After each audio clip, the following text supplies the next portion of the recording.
नमस्कार। आज हम हिंदी सिनेमा के एक बेहद खास फिल्म 1971 में आई आनंद पर बात करेंगे। जी हाँ, आनंद। हमारे पास ना इस फिल्म की एक विस्तृत समीक्षा है और ये समीक्षा इसके गहरे पहलुओं पर और ये आज भी क्यों इतनी प्रासंगिक है इस पर रोशनी डालती है। हाँ, और लगता है ये समीक्षा सिर्फ कहानी नहीं बताती बल्कि ये देखती है कि ऋषिकेश मुखर्जी का निर्देशन कैसा था या राजेश खन्ना, अमिताभ बच्चन का अभिनय बिल्कुल। और वो जो सादगी थी कहानी कहने की वो उसे कालजयी क्यों बनाती है ना? हाँ, बिल्कुल। तो आज इस बातचीत का मकसद यही है कि उस समीक्षा के जरिए आनंद के उन खास उन नगीनों को समझें जिन्होंने इसे भारतीय सिनेमा में एक मील का पत्थर बना दिया। तो शुरुआत कहानी के केंद्र से करते हैं। आनंद सहगल, राजेश खन्ना, जिसे पता है कि उसके पास जिंदगी के कुछ ही महीने हैं। हाँ। समीक्षा इस किरदार के जीने के अंदाज पर तो जरूर खास ध्यान देती होगी, है ना? हाँ, बिल्कुल। समीक्षा इसी बात पे जोर देती है कि आनंद का किरदार जिसे राजेश खन्ना ने निभाया वो मौत की सच्चाई जानने के बावजूद न निराशा में नहीं डूबता, सही, बल्कि वो बचे हुए हर पल को भरपूर जीता है। और ये सिर्फ आशावाद नहीं है, ये जीवन को उसकी क्या कहते हैं समग्रता में स्वीकार करने का एक दर्शन है जिसे खन्ना के अभिनय ने उनके उस मशहूर अंदाज बाबू मोशाय के साथ बाबू मोशाय एकदम यादगार बना दिया। समीक्षा कहती है कि यह फिल्म के सबसे शक्तिशाली तत्वों में से एक है। और फिर है डॉक्टर भास्कर बनर्जी का किरदार, अमिताभ बच्चन जी। एकदम उलट, गंभीर, अपने काम में डूबे हुए, ज्यादा भावनाएं ना दिखाने वाले। हाँ। तो समीक्षा इन दोनों किरदारों के रिश्ते को, उनके इस कॉन्ट्रास्ट को कैसे देखती है? देखिए, समीक्षा इसे फिल्म की धुरी मानती है।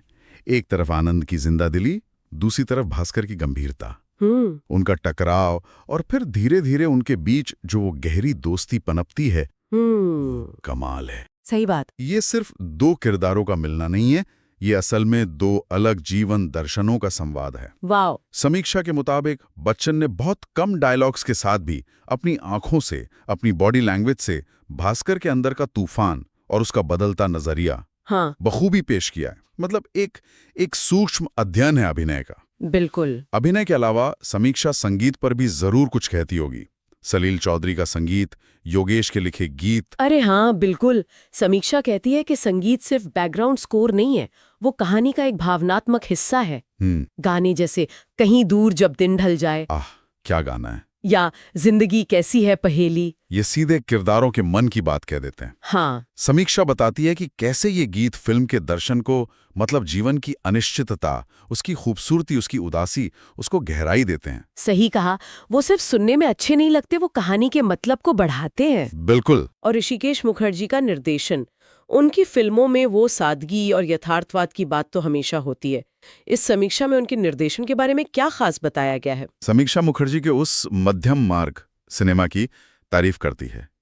मतलब उनका निर्देशन मेलोड्रामा से बचता है। हाँ, ये बात तो है। रोजमर्रा की छोटी छोटी बातों पर, भावनाओं पर ध्यान देता है। और गुलजार और उनके लिखे संवाद, ओहो, संवाद, खासकर वो लाइन, बाबू मोशाय, जिंदगी बड़ी होनी चाहिए, लंबी नहीं। अमर हो गई है वो लाइन तो। हाँ, ये जीवन के एक बड़े सच को कितनी सहजता से कह जाती है।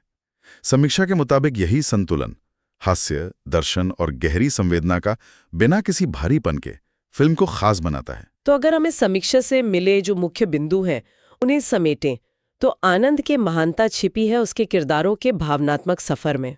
हाँ। राजेश खन्ना और अमिताभ बच्चन की यादगार अभिनय में, बिल्कुल। रूह को छू लेने वाले संगीत में, और जिंदगी को देखने के एक जी। समीक्षा शायद इन्हीं तत्वों को इसकी स्थायी अपील का कारण बताती है। बिल्कुल। ये फिल्म महज मनोरंजन नहीं करती, ये हमें मानवीय रिश्तों की गहराई और जीवन के असली मायने क्या हैं इस पर सोचने को मजबूर करती है। और समीक्षा एक सवाल भी छोड़ती है आखिर में।